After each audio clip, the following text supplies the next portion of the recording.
Hey everyone, hope you're well. My name is Sarah Song, founder of Love Your Limbic, and I just want to share a short video on how to make this stress-free DIY potpourri. And I also want to share with you one of my favorite holiday essential oil blends for your diffuser to get your house smelling beautiful for the holiday season. All right, hope you enjoy. Thank you.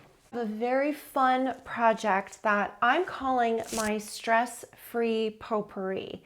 And why does it bring me joy and also makes me feel less stressed? And it's a few reasons. Number one, I'll just show you a few examples here. Most of these items that I made this potpourri with are found items that I, found on my walks with my dogs sort of down the street. We've got twigs, we've got berries, we have dried leaves, rosemary sprigs that I had from my garden in the back. So a lot of these things are things that you can just find and discover on a nature walk depending on where you live. Here's another example in a cute little mason jar, which I just thought was adorable. And there are some items though that I did purchase from a craft store just to kind of round out the look and the feel. And I'm gonna share with you how to make one. The other thing I love about this is, I don't know about you, but every time I get flowers, which isn't very often, but I'm just saying whatever I have gotten flowers, I'm left with these empty vessels. This was one of them at one point. Here's another square shaped one. I have so many of these kind of laying around in my kitchen and I never know how to upcycle these. So that brings me a lot of joy that I can make some potpourri in here and then also give it to a friend, give it to a loved one, keep them in different parts of the home. And it's just really nice to be able to reuse these. So what you're gonna need for this, and again, this is just my recipe based on the things that I happen to find in my neighborhood. So wherever you live, your potpourri may look totally different, and that's awesome. But what I was able to find, and let me share with you, I just have some, I'm in Los Angeles, like I said, so there's some kind of like palm fronds. I found some twigs, tons of leaves. Of course, fall is all about plants and Mother Nature shedding their leaves. So I found so many beautiful, gorgeous leaves on the ground. I found this amazing bark that I thought was super cool. This almost looks like a driftwood. I'm not sure how I found it in Los Angeles, but it's obviously not driftwood, but it's cool nonetheless. And what I also love is that a lot of these leaves just have these beautiful colors.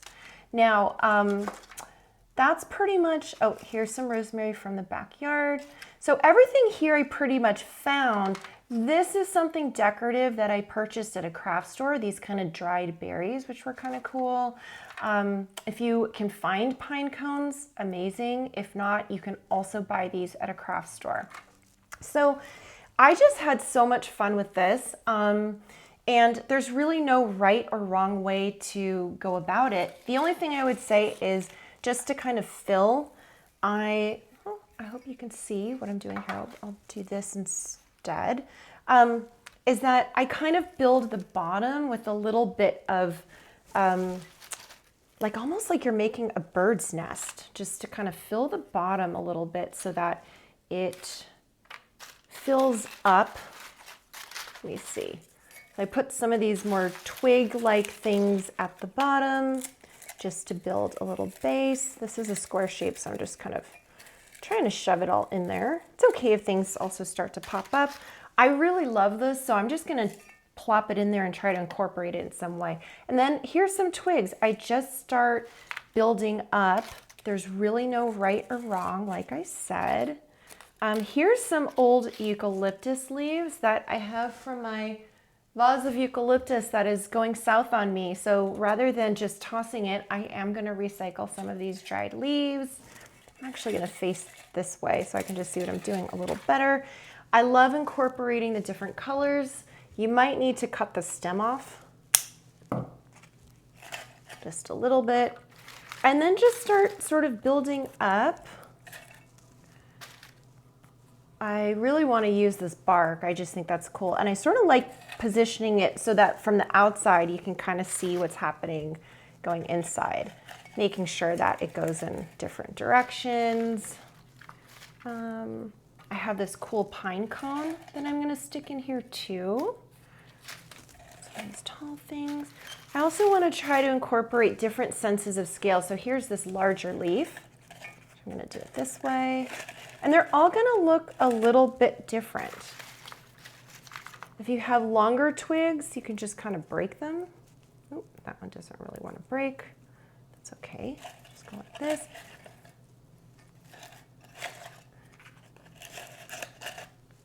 And I like to kind of mix the different colors. So I've got some reds, some greens, some natural things going on. I'm just going to snip that.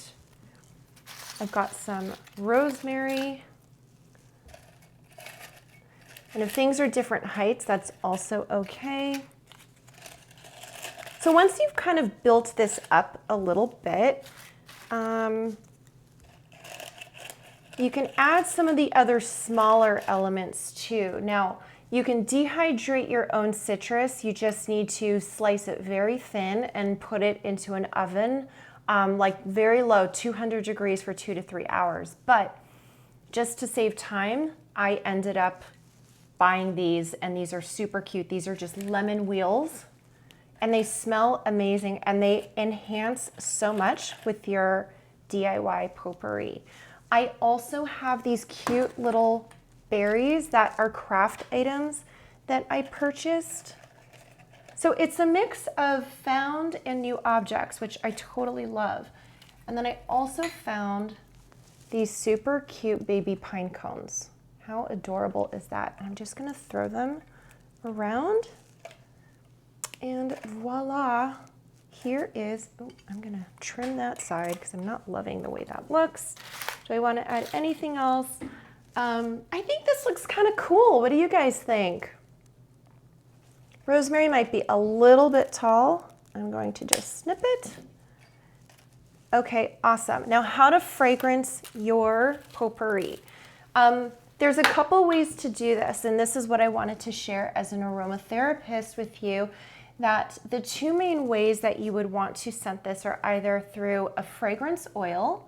So I have this reed diffuser oil from a company called Times. It's Fraser Fir. It's one of my favorite kind of holiday scents, which I love.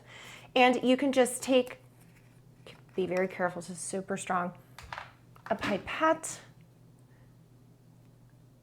and just start to drop a few little drops in here. And the advantage of a fragrance oil versus an essential oil is this one's synthetic, so it's gonna last a lot longer, and it just really depends on, you know, your preference. Oh my God, but that smells amazing, so good. Now, if you're looking for something a little more natural, which let's just do this guy, and a different kind of flavor scent, maybe you can use essential oils, and I'm just gonna share with you a different palette. So this is my very traditional kind of spicy holiday, the ginger, cloves, cinnamon, and cardamom, and they all come in essential oils. But essential oils are what we call volatile organic compounds, so they're not gonna last as long, but they're 100% natural. So it just depends on sort of what you're interested in. Oh my God, clove, so beautiful for the holidays. What I like about experimenting with essential oils is that after maybe 3-4 days, as the scent kind of wafts and goes away, you can just kind of keep on adding more and tweaking your recipe. So it's really, this is cinnamon, oh, beautiful. Nothing major, I'm just gonna add a few drops of cinnamon. And for this one, clove. Clove and cinnamon are just beautiful holiday scents. And I just did about 3 drops each. Oh my God. The clove and the cinnamon, and just visually the way this looks is amazing. Perfect. Okay, so that is another way you can scent. Again, Fragrance oils, they're synthetic, will last longer, or the essential oils, more natural, but the scent won't last as long, but just as beautiful. All right, and then lastly, I just want to share, I'm going to move all of this off to the side, a really cool diffuser recipe for the holidays. I don't know if you guys have worked with laurel essential oil, which is the bay leaf, but very aromatic, just like my spices. I'm going to do bay leaf. Citrus, I'm actually pulling grapefruit. I'm showing you the lemon just to say you could do any kind of citrus. And again, my ginger. So if you want your house to smell amazing, laurel essential oil, it's much more aromatic, fresh, herbaceous than the actual dry. So into your diffuser, I'm just gonna do 3 drops of laurel, 2 drops of grapefruit, and this will make your house smell incredible.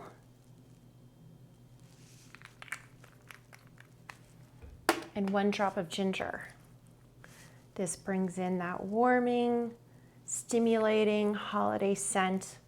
The laurel is pretty strong, so that will be my main scent. Turn on your diffuser and you are good to go to get that holiday ambiance going and that self-care for your own self at home.